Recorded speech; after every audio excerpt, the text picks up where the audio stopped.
Thank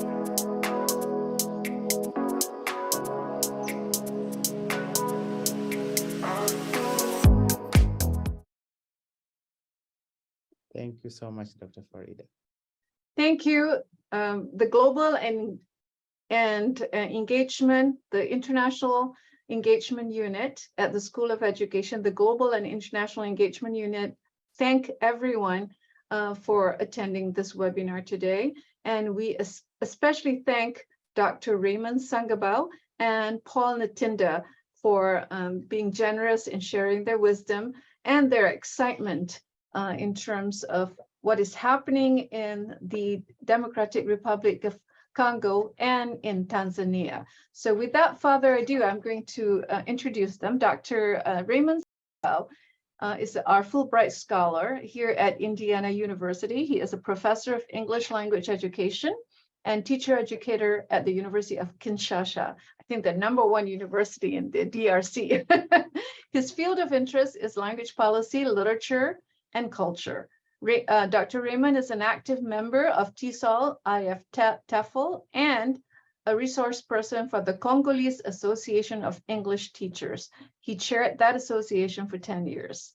Paul Natinda is a Fulbright alumni, an FLTA, a language instructor of Kiswahili, and a graduate student at Indiana University Bloomington pursuing a Master's of Arts in African Studies. His areas of research and interests include language education, culture and literacy, language policy and decolonization, educational planning, and comparative education studies. So we have these two distinguished scholars. So Dr. Raymond and Paul, take it away. Thank you. Thank you so much, Dr. Farida Pound, and we are so honored to be in this discussion.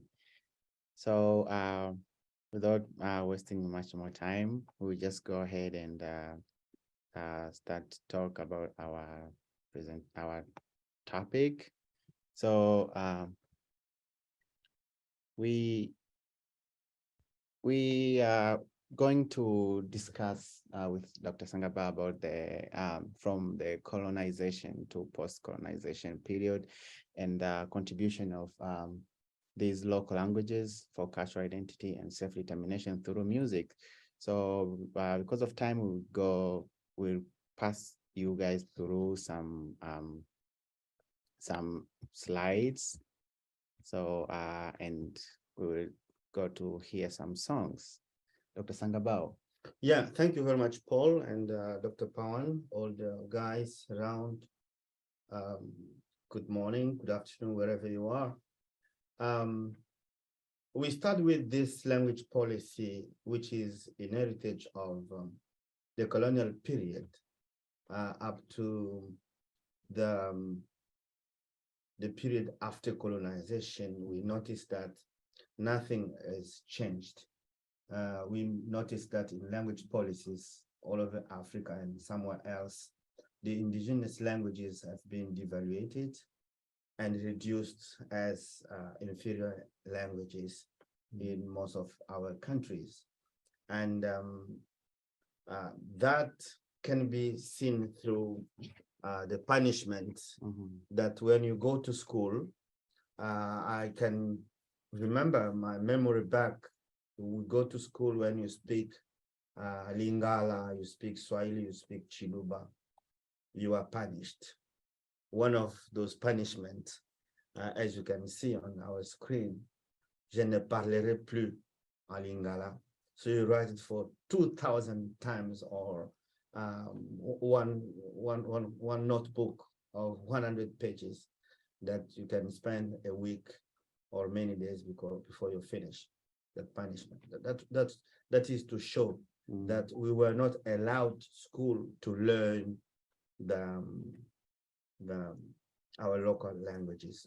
Paul, have you experienced that too? Yeah, plenty of times. I remember when I was still in school, I could go to my teacher's office to ask for something, and then I could face and get hit by these signs, speak English. No English, no service. But when we are studying in class, we use English, but when we're outside, the language that we use is Swahili. So this was kind of a very different thing. Sometimes they give you something to wear on you. So when you speak your local language, for instance, Swahili or Lingala, and that is kind of like when you wear that thing, it's like shame for not speaking English. Symbol. A symbol, yeah. A symbol of inferiority that you've spoken yes. A language which is not for educated people. Yeah. And on top of that, it's like these languages, they still persist, and then they really beat the odds, I can say. Of course, yes. Of course, yes. Whatever those punishments were, reduced, devaluated, but those languages have made their own way, their own development. And in fact, you can see that those language policies have been a failure all over in Africa and elsewhere, because the majority of the population, they speak those local languages. They speak local languages, and through music, religion, sport, you will see those languages. That's why we are concentrating on those music since independence, since that period of the 60s, the year of independence of many countries in Africa.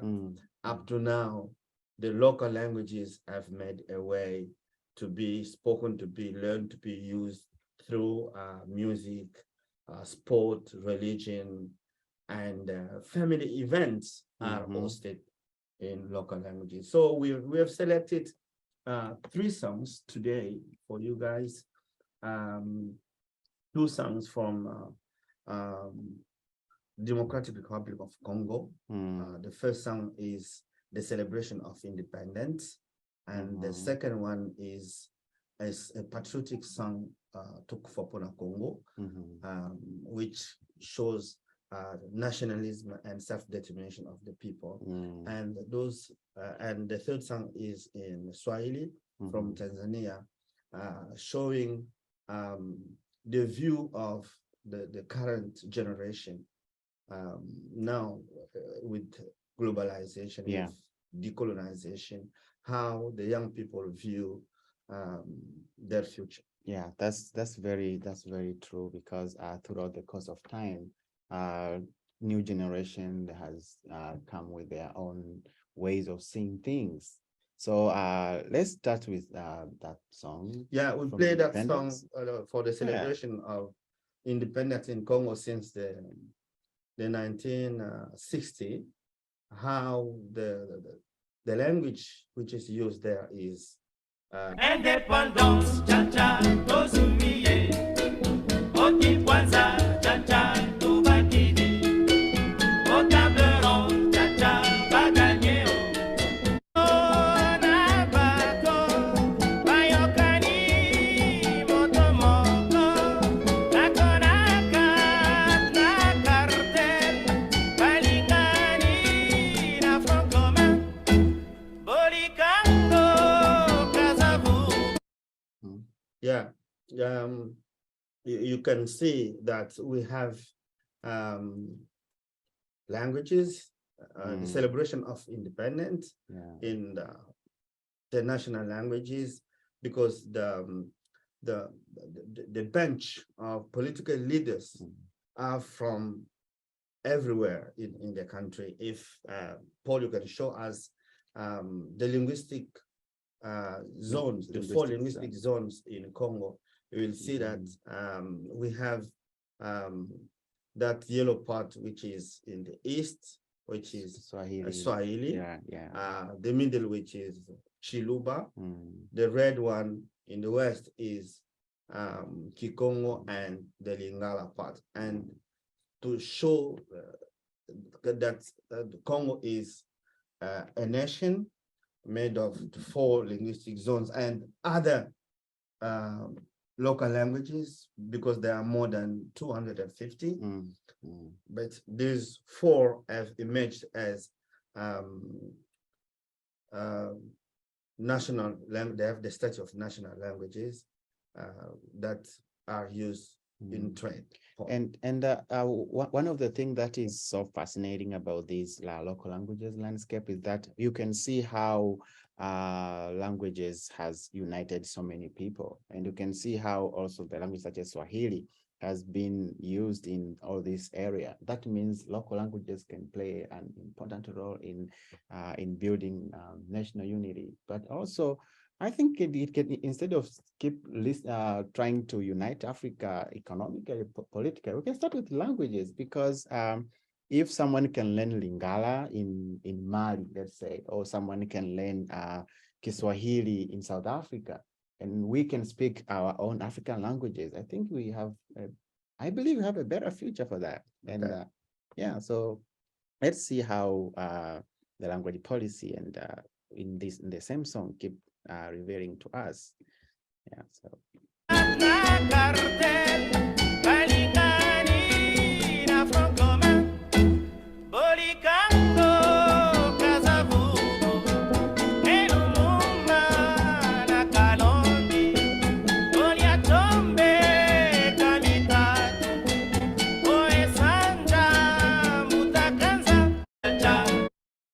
Yes, so we have important verbs there in that song. You have the verb tubaki, which is in Kikongo, and we have tozui in Lingala, and baganye, which is a kind of code mixing to show how those people have been engaged to take that independence, not served on a dish, but by persisting, by resisting, by fighting, negotiating on the round table in Belgium. I think how people use language in these songs during the fight for independence is very amazing. I remember watching so many songs from South Africa and Mozambique and Zimbabwe. They use local languages during the fight for independence, and I think that is something which is quite unique for most of the African languages during the fight for independence. So.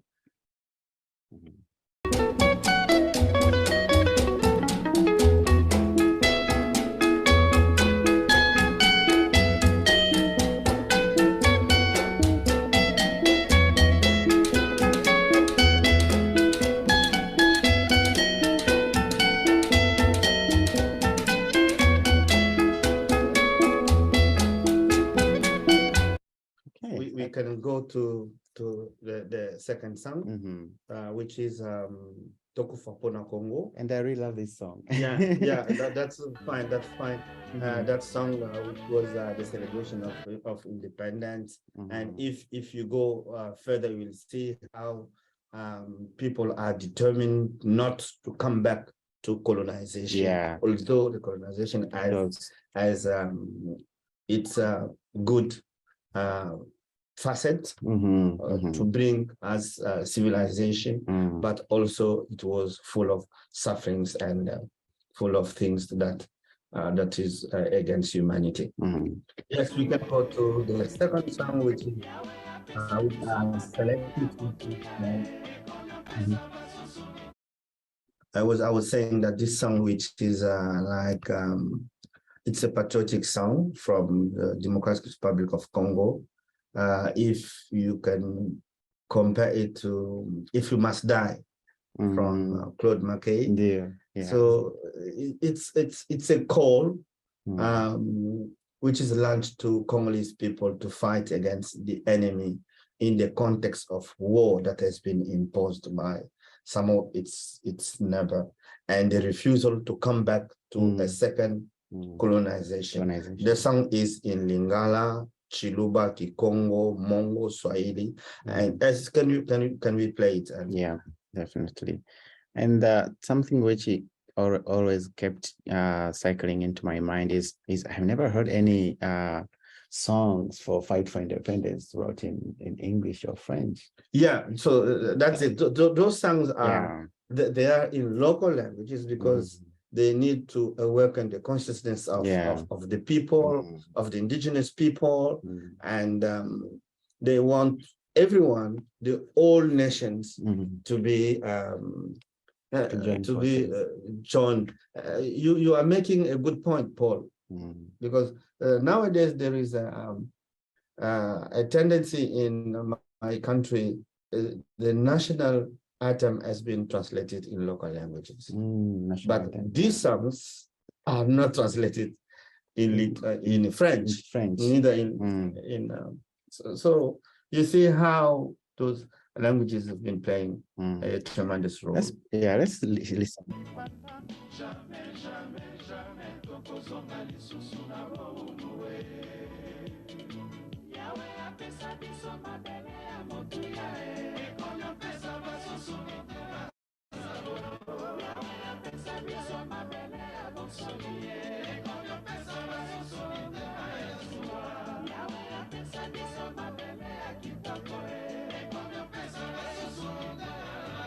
I think the song is so much concentrated on how the exploitation of African resources.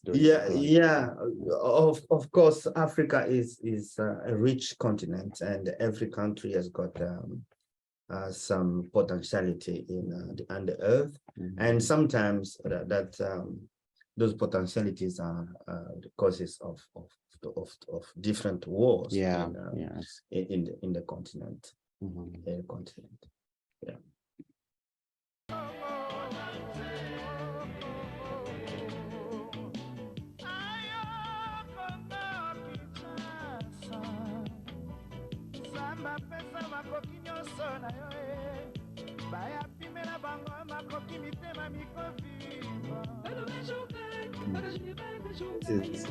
I grew up listening to that song.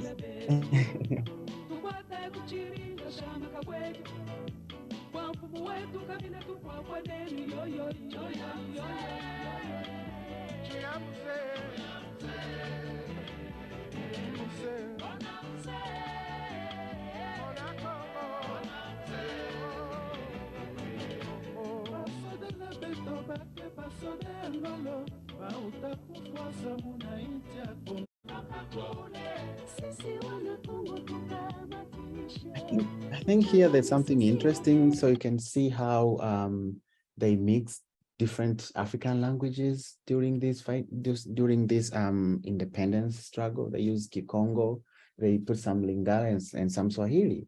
That's to show that a country is that country is a nation of diversity, not only diversity within the country, but also within Africa and within the world. I think that when we talk about the question of diversity, it takes us direct to how these local languages and self-determination through songs has been prevailing.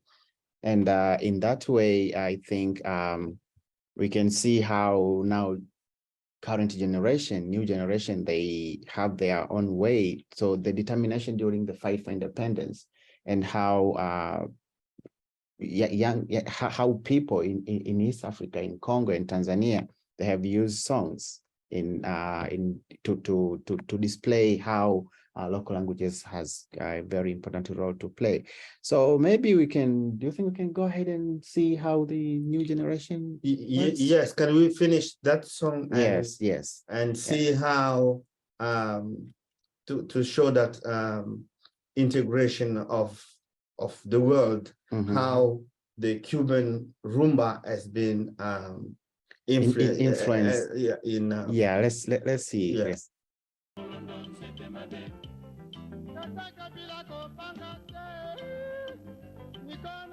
Oh, sorry. Eric.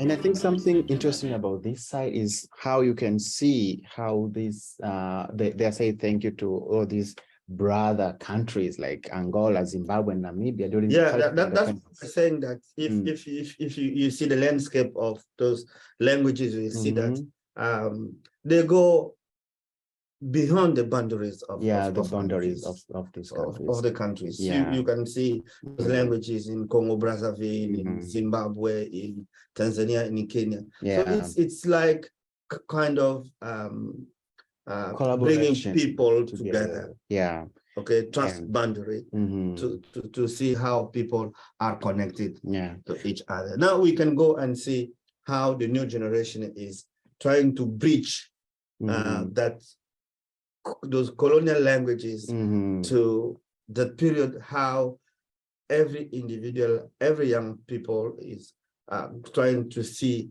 the world in its way, without boundary of gender, that boundary of nationality, that boundary of whatever. Yeah, I think one of the things which is very which caught up my attention so much is how the presence of these two languages, I mean, African languages and colonial languages, how new generation they find ways to navigate that. And there's this song that I would like to share with you guys. It's called Mlete Mzungu, which means bring the foreigner. And there's different reason why I choose this song. But before we go to that, I'll just go to highlight some of the key points, especially how at the beginning of this song.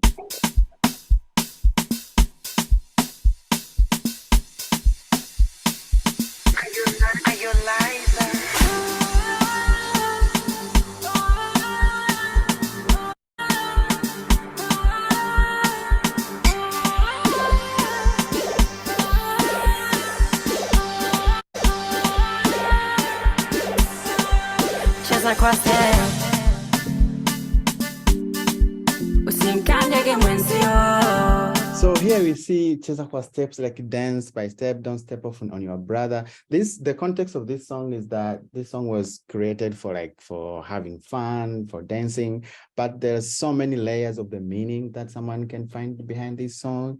And when you dance, don't step on your brother, on your fellow, that's this calling for seeing everybody like equal. We don't need to oppress one another. You see, that is something which is really interesting about this particular line. What do you think about it? That's it. You see, if when you speak of brother, Muzungu is Mundele in Lingala, yes, and it's a white man. Yeah. So let him come. That's the vision of the new generation, which is seeing how decoloniality, how you can navigate in a nowadays system globalization. Yes.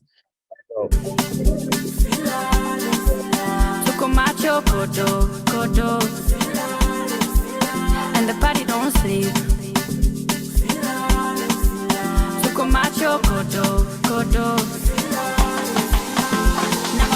Something interesting about this one is that the singer Isabella, she's from Denmark, and she displayed this cross boundary that even though she's Denmark, she's Muzungu, but she learned Swahili. And then she produced this song. And when this song came out in Tanzania, it was really something because people didn't expect a Muzungu to sing in Swahili. But also the way she sings, like we don't sleep. Yeah, it's a party song, but when you look at these layers of the meanings, like there's this determination about from the current generation and their determination to coexist, and how they go together, and how how they can cross these language barriers, and how Isabella was displayed how she incorporated English and Swahili, and she used very little of English in her song, and much of Swahili, and that reflects how the linguistic landscape in most of East African countries is. And so at some point, she also used some code mixing and code switching, which is something which really happens when you hear even young generation speak these days.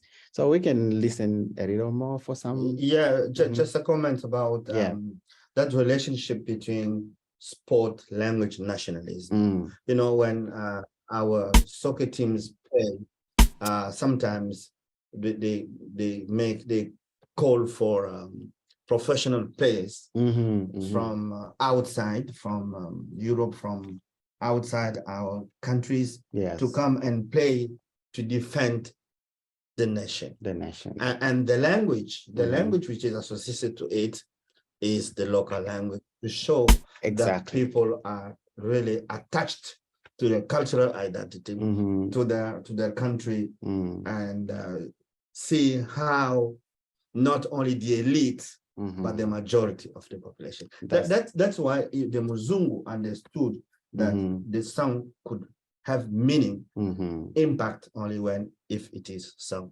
in Swahili. And someone can ask why, we can see the strength of this song is that when someone saw, like someone like Isabel, they would think, oh, why didn't she write this song in English if she's inviting someone? But she wrote this song in Swahili. That's the strength about this song, to show that language cannot be seen as a barrier. And I think we've been led to believe that one of something that hinder people to come together is the language barrier. But I think this song communicates something different, that language can be a source for people to come together and not as a barrier. So let's go ahead and for these few minutes and finish listening to the song.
There are some points she say that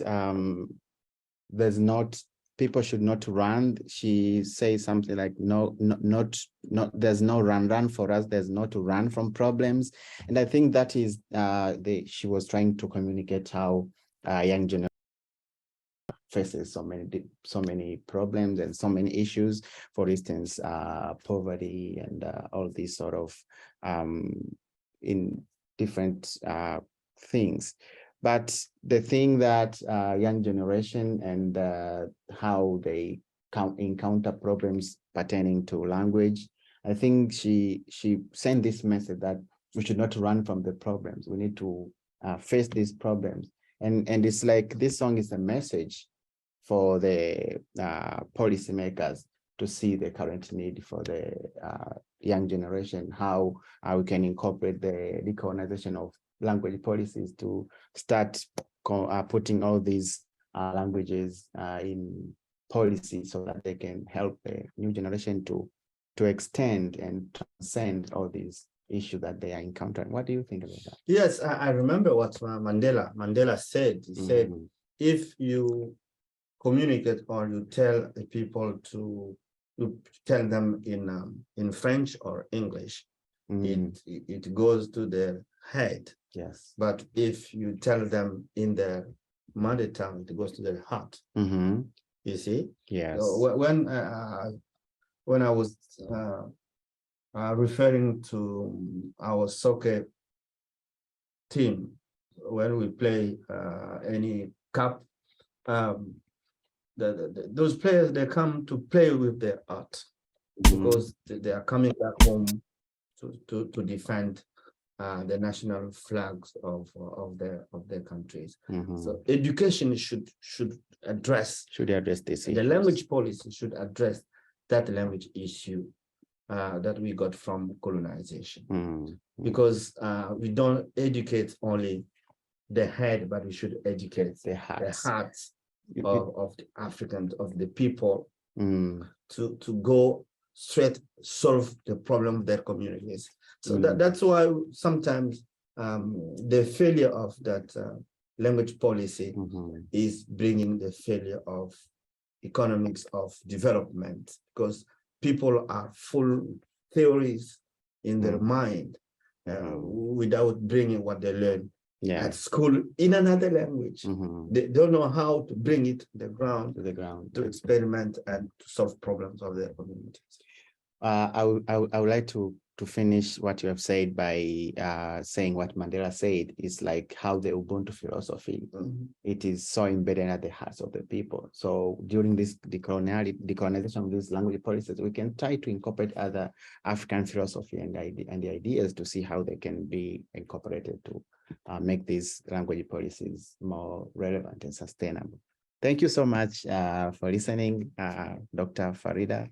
Welcome. Yes, I'm just listening here, and I'm hating to interrupt, but at this point in time, this presentation is opening up so many questions, and I'm getting it from multiple devices, and so and I think the audience is eager to engage with you.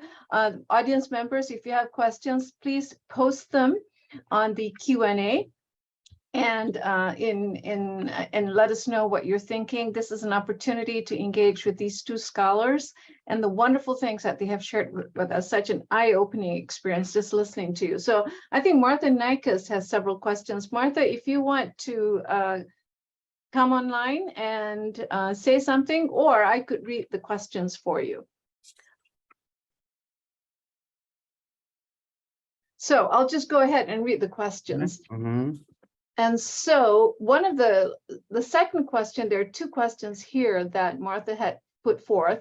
The first is that, the second is that don't step on your brother. This underscores how now it is a struggle and determination against erasure. How much of this awareness is brought into either the youth culture or schooling? All right. Yeah. You wanna go? You go first. Yes. I can go. It's what I was saying. The failure of language policy, it's what I've just mentioned, that schooling in Africa and other countries elsewhere, the local languages have been marginalized, have been devaluated. The schooling is also a negative impact that many young people are not able to implement what they learn in other languages in their community. So the school is also impacted. What do you think, Paul? Yeah, in the context of schooling, I believe language comes from culture, and languages has been taught across the world from at school, university.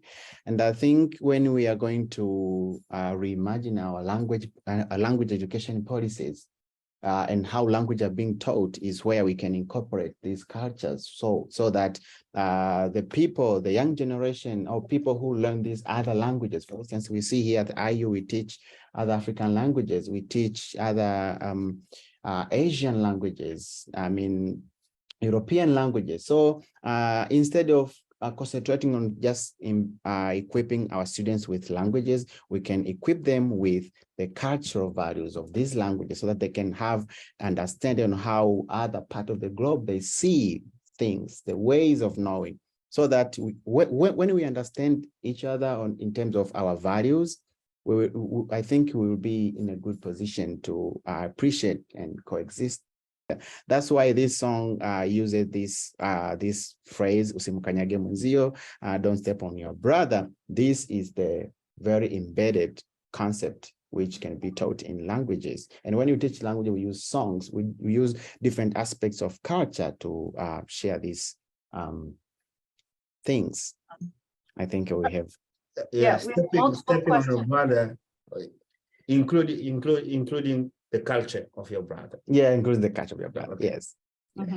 So before I go on to the next set of questions, I do want to say that Marthinakis also says, singing revolution, this connects to another struggle for independence from the Soviet Union by Estonia. There is a film called The Singing Revolution. Your presentation underscores this, as songs in the local languages underscore the assertion of identity through song and bringing voices together in unity. So that was her comment. That's it. Perfect. That's perfect. Yeah. Thank you, Martha. We have another question from Ritushri, and she says, she asked two questions. The first is, do you think music can resist the advancement of neo-colonialism in a post-colonial space such as yours? Yeah, music can resist. I know quite recently, young singers resisting political decisions. In my country, I have songs like we have a young brother Alesh who gave a song, a wonderful song, Toloba Tolobate. So whatever the neo-colonialist leaders do, they have obstacle of the young people if they don't agree. They give a song. In my country, in Kinshasa, there are many young leaders who are ready to be arrested, resisting the politics of neo-colonial leaders. I remember also in Uganda that this artist called Bobby Wine. He has been Bobby Wine. Yes, he's a very prominent artist, and has been composing songs to critique the government, to critique what the international organizations, organization and countries on how they interfere with the affairs in Uganda. And that thing has been like a very, very good example on how songs or music can resist the advancement of neocolonialism. For instance, this song as well. You see how someone who is out of Africa singing in African language and expressing all these layers of messages. I think, and songs has been used for so many generations back to advance this protest and fight against colonialism. So I think if they work before, they can still work even now. Do you remember that song by Michael Jackson, the Earth song about the climate thing? So if song can even resist the climate issues, talk about climate issues, so songs still can work. Rich is right to think about it, but because music is art, and one of the characteristics of art that it doesn't die, it remains, it resists, so it gives the value of what people are. Because you can see the song from since independence, Chacha. So that song, whenever a Congolese can hear it, is taken into that strong sense of nationalism and determination of the fight that our fathers of independence had since that time, and no one in Congo is ready to come back to colonization. Thanks to all those people are dead now. They are no more alive, but the song remains and will go from generation to generations. So there's a series of questions, and I hope we can have time for them all, because they're all incredible questions. I think Ritushri has a question that I think requires a little consideration. Do you support the incorporation of lacing English in the songs of contemporary period? Do you acknowledge the politics that it reflects? Let's see. I think is it the question perhaps, is it replacing one colonial influence over another? Are we still going back that perhaps I don't want to interpret that question, Yeah, but I think this question is interesting because wherever there's human beings, there is politics, right? Yeah. And we have linguistic language politics, we have politics everywhere. But the thing is, the song shows the linguistic landscape that English by the government has been put emphasis on using English in school, but the reality, the people, they use much Swahili instead of English. So the point here is there is politics on policy level on which language will have which status. But the thing is, we are trying to show the reality, and through this reality, politicians and people and academicians, we can see the reality and help the government by doing research on how to incorporate these by revisiting our policies and to see how they reflect the reality of the situation. So that's what I think is. Yeah, I mean, that's what Dr. Samuelson Beff is saying here. We need that was where I ended my speech, saying that we should think of how to make a kind of revolution in language policies in Africa, so that things like those songs can be put into books, learned school, as to give opportunity to learners, to our students, to read those national languages and be able to understand what they learn at school in their local languages, so that what they learn in school can impact their communities. Yeah, their communities and touch their hearts. Instead of learning theories. We went to a school yesterday, project school.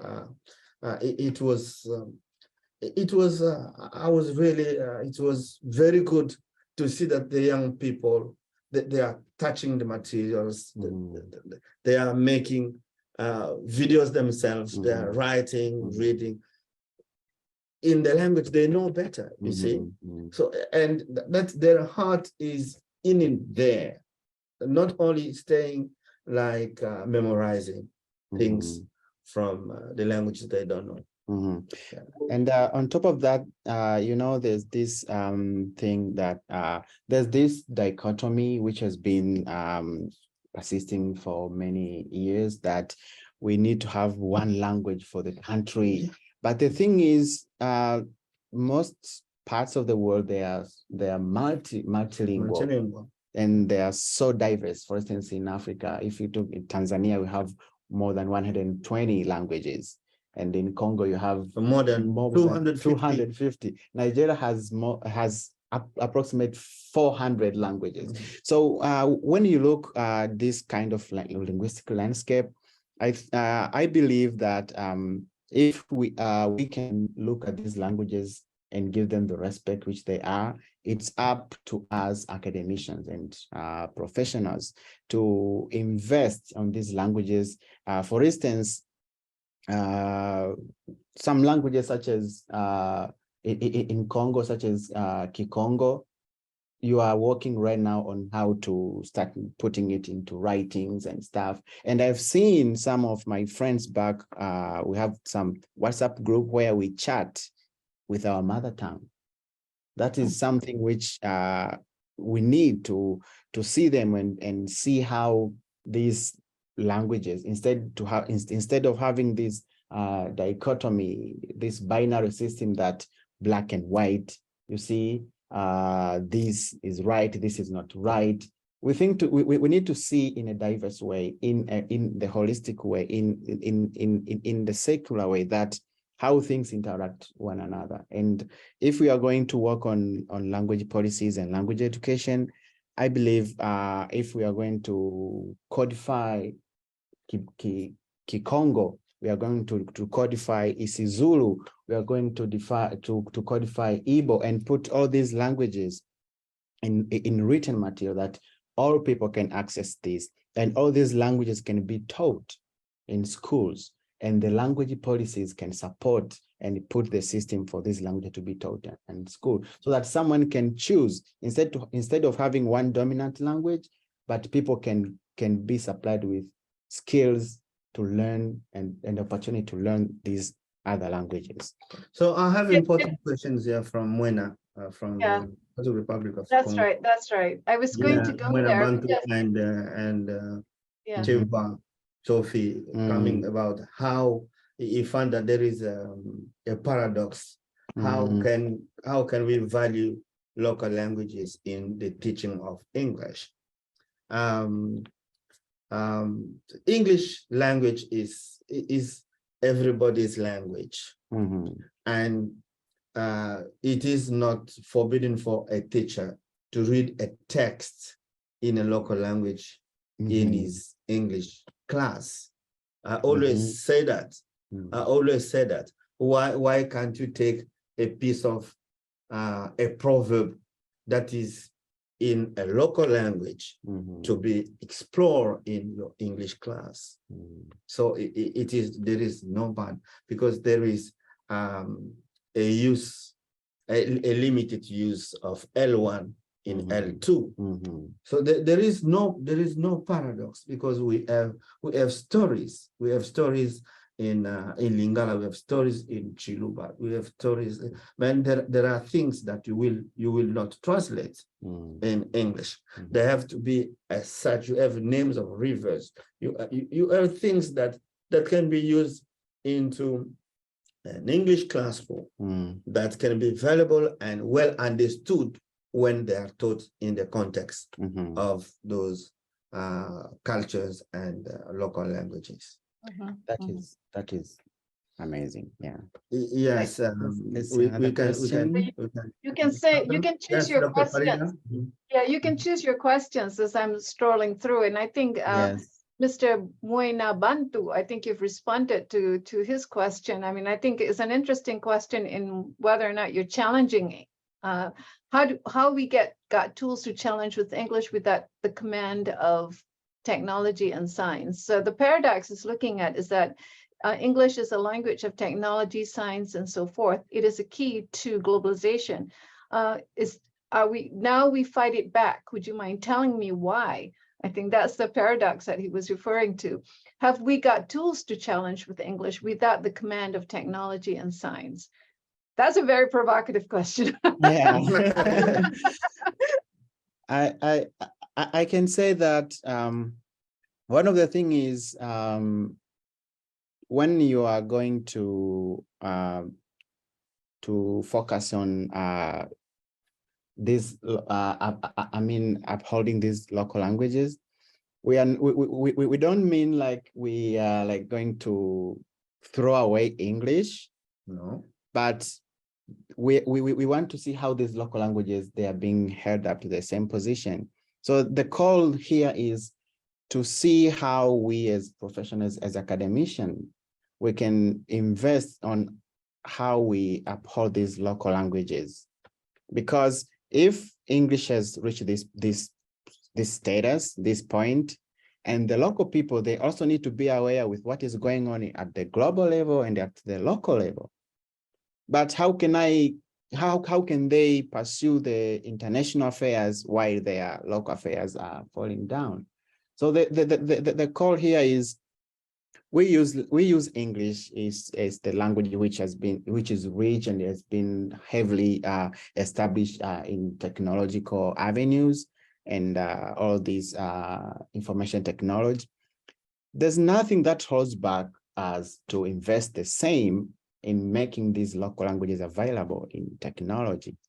I remember, I remember one of the major debates, especially in Tanzania, is how are we going with English alone? Are we going with Swahili alone? But I can say we don't need to pick one. We can go with both of them because they serve the purpose at international level and at local level. But at the same time, these local languages, they grew out of African boundaries.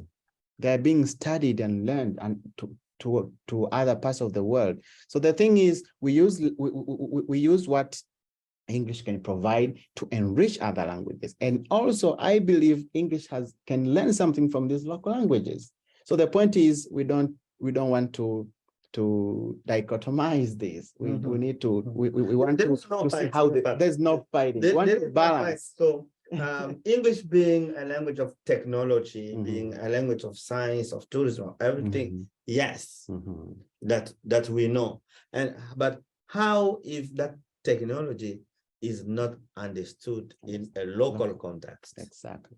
Yes.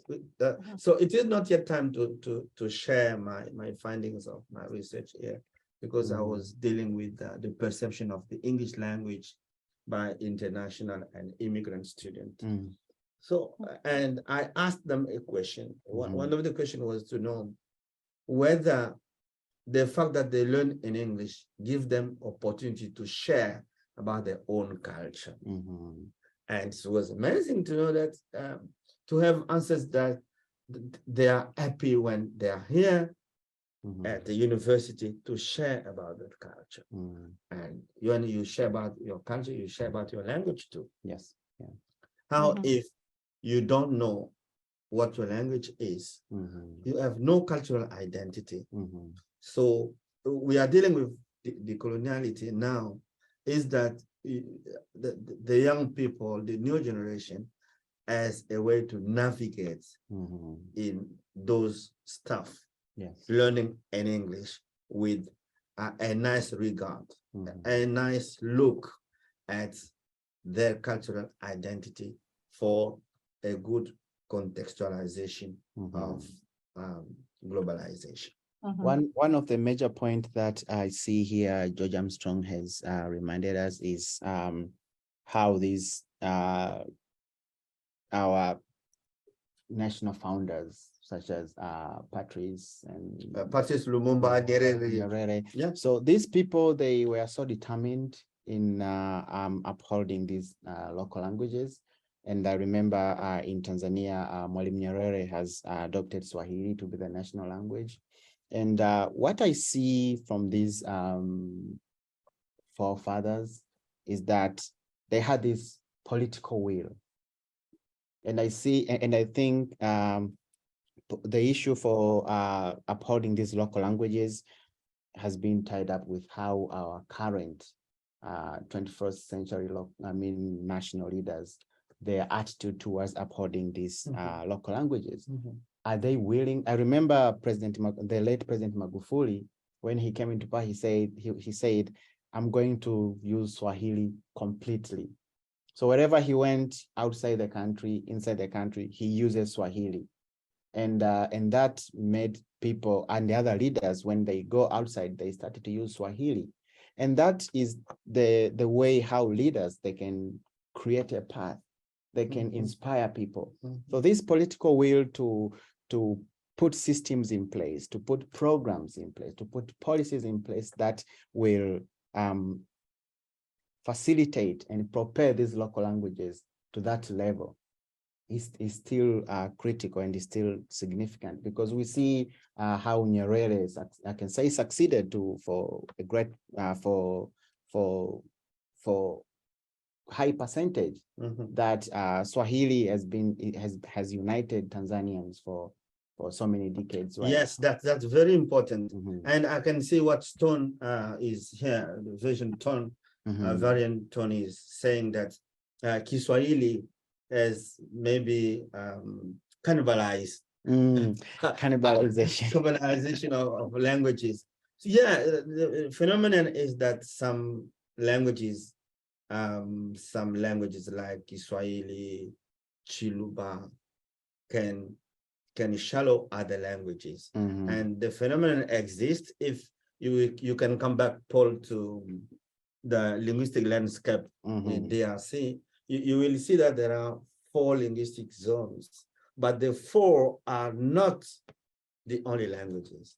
In the second song, Tokufopona Congo, we also have Kimongo, which is not among the 4 national languages. You see, it's one of the local languages. We know that fact that other local languages can be, like, if you accept the word, cannibalized by the most strong languages. The phenomenon exists in linguistics, but we don't say that the Mongo people, that the Tetela people in the Kasai region, they don't disappear. Yeah, and in connection to that, Stone mentioned something about how does this cannibalization fit into the colonization model? The thing is, during the colonial rule, the missionaries came to Africa, they studied these languages, they standardized them, they documented them. And when we got independence in most African countries, they adopt the same model, the same approach. But what we can do right now is that they go to the place, they find all these languages and all these dialects, they pick one dialect, they say, okay, this is going to be the official dialect. So this is the attempt to decolonize that perception, so that so that these languages are not getting cannibalized by this language. So this has been the thing, the English is not cannibalizing other languages, as I told you in my one of my findings, and Dr. Mata is also mentioning it, that English can help to enrich the local languages in the learning. So because if you take in your English class, take a proverb in your mother tongue and explore it into your classroom, that will be better, and it will be attractive to your students, I guess. Yeah, and the thing is, because of that legacy, it's like, it looks like English has been pushing down all these languages. Swahili has been pushing down all these other languages. And I believe in Congo, there's a language which has more speakers. But that legacy of the colonial ways of dealing with the languages, we need to decolonize that by investing on upholding all these languages, so that students and people can learn these languages. The material will be there, the learning procedure, the learning schools will be there, so that anyone can be free to learn any language they want, so that this language may not get extinct. Yeah, people have to learn their own language, because there are many languages. Imposing one language is very difficult for people to communicate, and it lays out other people down the same. We have 1 minute left, and unfortunately, we have to bring this incredible conversation to an end. And so before we go, Professor Dr. Raymond and Paul, are there anything that you want to end this conversation with that has not been asked, that you want to kind of leave a thought for us as we end this conversation today? Yes, it's a revisitation of language policies in Africa and other places. It's the focus of our speech today, that we want the young generation to have that idea of decolonizing the language landscape. And the thing is, we should not dichotomize these languages. We can invest on upholding these languages together without having this dichotomy that this is the powerful languages, this is the lesser language. We need to balance this. So when we are going to do research, we need to have that in mind. Thank you so much, both of you. Thank you for the encouragement. Thank you for opening our world to a new way of thinking about languages, about identity, and about self-determination. Thank you so much for your generosity and your wisdom. good afternoon and goodbye. Thank you. Thank you. Bye. Thank you, everyone.